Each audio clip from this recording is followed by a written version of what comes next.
Ya Ali Madad. Otherwise, Rai Abu Ali Missionary, wise number 837. اور ملتان میں پھر شمس ماں باپ سوئے ہیں. بہت سے گنان لکھے انہوں نے،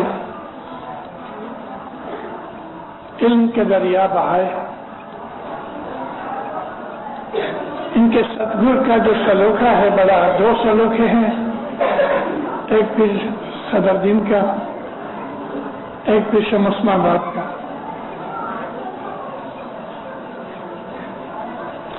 ستگر کہہ رہے اگیاتے نے جائیے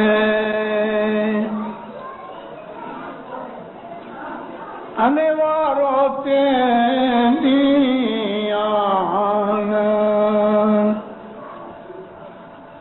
کالے بھوجن جمیا تینا جسیا وکھان رے بھائی تینا جسیا وکھان. مولانا حاضر امام پہ صلوات پڑھو دیندارو. اللہم صلی اللہ محمد محمد.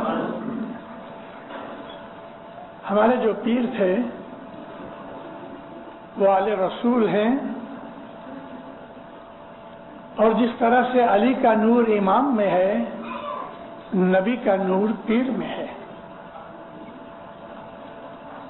حضرت مولانا امام سلطان محمد شاہ عطار فرمایا کہ جس وقت رسول اکرم اس دنیا کو چھوڑ گئے تو اپنی جو ہدایت کا کام تھا وہ امام حسن کو سونپ گئے. جس طرح سے مرتضی علی نے اپنی مسند امامت حسین کو سونپی، مولانا حسین کو، اس طرح سے پیر حسن اپنے نانا رسول اکرم کی ہدایت کا کام جاری رکھا. اور ہمارا یہ جو پیری سلسلہ ہے، حضرت امام ہمارے 49 میں 49 میں امام ہیں، لیکن 50 میں پیر ہیں. اول مرشد رسول اکرم محمد صلی اللہ علیہ وآلہ وسلم، دوسرے ہمارے پیر حسن ہیں، تیسرے پیر حسن کے بیٹے تھے پیر قاسم، ان کے بھائی تھے پیر جعفر. ان کے بعد حضرت امام زین العابدین جو تھے، وہ جب تک امام حسین علیہ السلام کی امامت تھی تو امام زین العابدین پیر تھے. کربلا کے اندر امام زین العابدین کی عمر تقریباً 21 برس کی تھی، لیکن امام حسین موجود تھے، اس کے لیے ان کے پاس پیری نور تھا. شہادت حسین کے بعد مولانا امام زین العابدین امام بنے، اور انہوں نے اپنا یہ جو پیری جامہ تھا وہ اپنے فرزند محمد باقر کو دیا.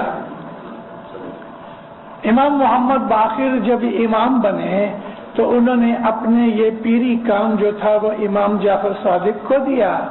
اس طرح یہ سلسلہ بس سلسلہ چلا آتا ہے. ہم لوگ اسماعیلی ہیں، مسلمان ہیں، اور سچ پوچھو دیندارو، سچے مسلمان ہم ہیں. میں آپ کے اس جماعت خانے میں کھڑا ہو کے نہیں کہتا، میرے مولا کا کرم ہے کہ میں نے مسجدوں کے اندر جا کے بھی واضح کی ہوئی ہیں. اور میں جب ان سے سوال کیا کرتا ہوں تو ان کے پاس اس کے جوابات نہیں ہیں. میں پوچھتا ہوں کہ مجھے یہ بتاؤ کہ جب قرآن نازل ہوا یا ہوتا تھا تو وہ رسول کے گھر پہ ہوتا تھا کہ حضرت ابو بکر یا حضرت عمر کے گھر میں ہوتا تھا؟ کوئی مسلمان ایسا ہے کہ جو کہے گا کہ نہیں حضرت ابو بکر کے گھر میں قرآن اترتا تھا؟ قرآن علی نبی کے گھر میں اترا. جب یہ قرآن اترتا تھا تو اس وقت مولا مرتضی علی لکھ بھی لیتے تھے. اور اسی طرح سے جب قرآن پورا ہو گیا، سلسلہ وحی بند ہو گیا، نبوت ختم ہو گئی، کیونکہ اب نبوت کی ضرورت نہیں تھی. میں یہ پوائنٹ آپ کو سمجھانا چاہتا ہوں. خدا تعالیٰ نے جب یہ کائنات خلق کی، اپنی مخلوقات کی ہدایت کے لیے اس نے استاد بھیجے، مرشد بھیجے، معلم بھیجے، جن کو ہم نبی کہتے ہیں. 1,24,000 نبی بھیجے. 1,24,000 قرآن شریف سے اور اسی طرح سے انجیل سے یا تورات سے ہم کو 96 نبیوں کے نام ملتے ہیں. تورات، زبور، انجیل، قرآن، 4 کتابوں سے ہمیں 96 نبیوں کے نام ملتے ہیں. تو یہ باقی 1,23,904 نبی کہاں تھے؟ ان کے نام ہمیں خبر نہیں. وہ جو الخبیر ہے وہی جانتا ہے. مگر اس نے اپنے رسول کے منہ سے ہمیں یہ بتایا ہے کہ 1,24,000 نبی آئے، مگر اللہ نے قرآن شریف میں کہا ہے کہ کوئی ملک باقی نہیں، کوئی قوم باقی نہیں کہ جہاں میں نے اپنے ہدایت کرنے والے نہیں بھیجے. یہ پوائنٹ ذرا یاد رکھنا کہ اللہ کہتا ہے کہ کوئی ملک، کوئی قوم باقی نہیں کہ میں نے ہدایت کرنے والے نہ بھیجے ہوں. اب میں یہ پوچھتا ہوں کہ رسول اکرم 1400 سال پہلے اس دنیا کو چھوڑ گئے تو کیا خدا نے ہدایت بند کر دی؟ وہی بند ہوئی. وہی اس لیے بند ہوئی کہ خدا کو جو ہدایت دینی تھی اس کے تمام قوانین، اس کی شریعت وغیرہ وہ مکمل طور پہ غدیر خم کے اوپر کمپلیٹ ہو گئی. یا ایھا الرسول بلغ ما انزل الیک من ربک، تیرے رب کی طرف سے تجھے جو میسج دینے کے لیے کہا گیا ہے وہ میسج تو پہنچا. اور اگر نہیں پہنچایا، اگر فمات تھوڑا سا تانا مارا، غصہ بھی کیا ہے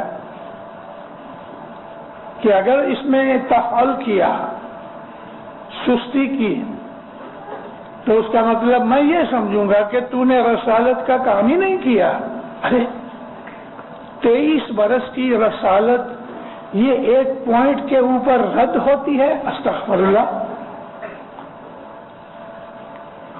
اگر یہ پیغام تم نے نہیں پہنچایا تو میں سمجھوں گا کہ تم نے رسالت کا کام ہی نہیں کیا. 23 برس محنت کی، وہ ایک طرف، یہ ایک پوائنٹ ایک طرف. کون سی چیز تھی وہ؟ جیسے ہی نبی پاک کے اوپر یہ آیت اتری، حضور حج کر کے مدینہ واپس جا رہے تھے اور اس مقام پر پہنچے کہ جہاں ایک چھوٹا سا تالاب بھی تھا. اس تالاب کے کنارے کے اوپر لوگ اپنے اونٹوں کو، گھوڑوں کو اور اپنے لیے پانی وغیرہ کی ضرورت جو تھی مہیا کرتے تھے، اور پھر حضرموت والے ساؤتھ میں جنوب کی طرف چلے جاتے تھے، یمن والے بھی جنوب کی طرف چلے جاتے تھے، مدینے والے، عراق والے اوپر کی طرف چلے جاتے تھے. یہاں سے جا کے قافلے بٹ جاتے تھے. اس مقام کے اوپر یہ وحی نازل ہوئی اور اسی وقت رسول اکرم کھڑے ہو گئے. بلال کو کہا سب کو واپس بلاؤ. بلال نے لوگوں کو گھوڑے دے کے لوگوں کو بلایا واپس، کیونکہ بہت سے لوگ کافی دور چلے گئے تھے۔ یہ غدیر خم کا واقعہ ہے اور آپ اس سے واقف بھی ہو، اور ہر اسماعیلی کو غدیر خم کے واقعہ سے واقف ہونا چاہیے۔ امامت کی بنیاد کی یہ ایک واقعہ کی شدت ضرورت ہے ہمیں جاننے کے لیے۔ سب لوگ جب واپس آ گئے، تاریخ دان لکھتے ہیں، کسی نے لکھا ہے کہ 1,20,000 آدمی تھے، کسی نے 1,25,000 لکھے ہیں، 1,30,000 لکھے ہیں، کچھ بھی ہے، 1,00,000 سے زیادہ آدمی تھے کہ جنہوں نے رسول اکرم کے ساتھ اس وقت حج کیا تھا۔ یہ آپ کی آخری حج تھی، آخری موقع تھا حج کا۔ سب لوگ جب آ گئے، ایک پلیٹ فارم بنایا گیا، اونٹوں کے اوپر سامان لادنے کے لیے جو لکڑی کے فریمز ہوتے ہیں ان کو اکٹھا کر کے نبی کریم کے لیے پلیٹ فارم بنایا۔ حضور اوپر چڑھے اور تمام لوگوں کو دیکھا، 1,00,000 سے زیادہ لوگ بیٹھ گئے۔ ہر 10 لائنوں کے بعد ایک آدمی کھڑا ہوتا تھا تاکہ جو رسول کہیں یہ آدمی سن کے اس طرف منہ کر کے ان لوگوں کو کہے۔ ہر 10 لائنوں کے بعد ایک آدمی تھا۔ وہ زمانے میں یہ چیزیں نہیں تھی، پبلک ایڈریس سسٹم نہیں تھا، تو اس طرح سے 1,00,000 آدمی کو اللہ کا یہ پیغام سنایا گیا۔ نبی فرماتے ہیں قریب ہے کہ فرشتہ مجھے ملنے آئے، یہ اشارہ تھا اپنی وفات کا۔ میں نے تمہیں اسلام کے اندر یہ بتایا، یہ بتایا، یہ بتایا، یہ بتایا، اس طرح ایک ایک چیز نبی گناتے رہے۔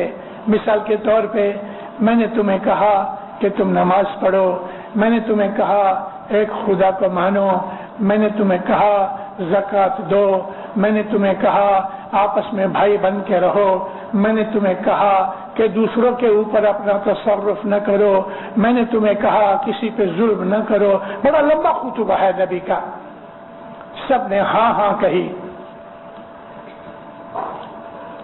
میں اپنے بعد 2 چیزیں چھوڑے جاتا ہوں، کتاب اللہ ہے اور میری اطاعت ہے، اہل بیت ہے۔ پھر علی کو اوپر بلایا اور فرمایا کہ میں جس کا مولا ہوں یہ علی بھی اس کا مولا ہے۔ مولا علی کا ہاتھ پکڑ کے اونچا کیا، سب کو بتایا کہ یہ علی ہے۔ اس کے بعد کچھ اور باتیں کہیں اور آپ بیٹھ گئے۔ ایک شخص کھڑا ہوا، کہنے لگا یا نبی، آپ نے ہم کو کہا کہ نماز پڑھو، ہم نے نماز پڑھی۔ یا نبی، آپ نے کہا حج کرو، ہم نے حج کیا۔ آپ نے کہا زکوٰۃ دو، ہم نے زکوٰۃ دی۔ آپ نے کہا کہ آپس کے اندر بھائی بن کے رہو، ہم نے قبول کیا۔ آپ نے ہم کو یہ کہا کہ صبر کرنا مشکلوں کے اوپر۔ اس طرح اس نے بھی ایک ایک چیز گنائی۔ اب آپ ہمارے اوپر اپنے بھائی کو مسلط کر کے جاتے ہیں تو یہ بات مناسب نہیں ہے۔ کیا آپ کو خدا کا یہ حکم ہے کہ اپنی مرضی سے کرتے ہیں؟ نبی فرمایا اے حارث کے بیٹے، جو کچھ بھی مجھے وحی ہوئی میں نے پیغام پہنچا دیا۔ اب اس کے دل کے اندر کینہ تھا، باہر نکل کے چلے گیا، اور جب مجموعے سے باہر نکل گیا تو کہتا ہے خدایا، اگر یہ سچ بات ہے کہ تو نے ہمارے اوپر علی کو مسلط کیا ہے تو اس سے بہتر ہے کہ میرے اوپر پتھر گرے اور میں مر جاؤں۔ عین اسی وقت آسمان سے ایک پتھر اس کے دماغ پہ گرا اور وہ وہیں ڈھیر ہو کے واصل با جہنم ہوا۔ یہ واقعہ امام زمان سلطان محمد شاہ داتار نے اپنے فرمان میں لکھا ہے، کتابوں میں لکھا ہے۔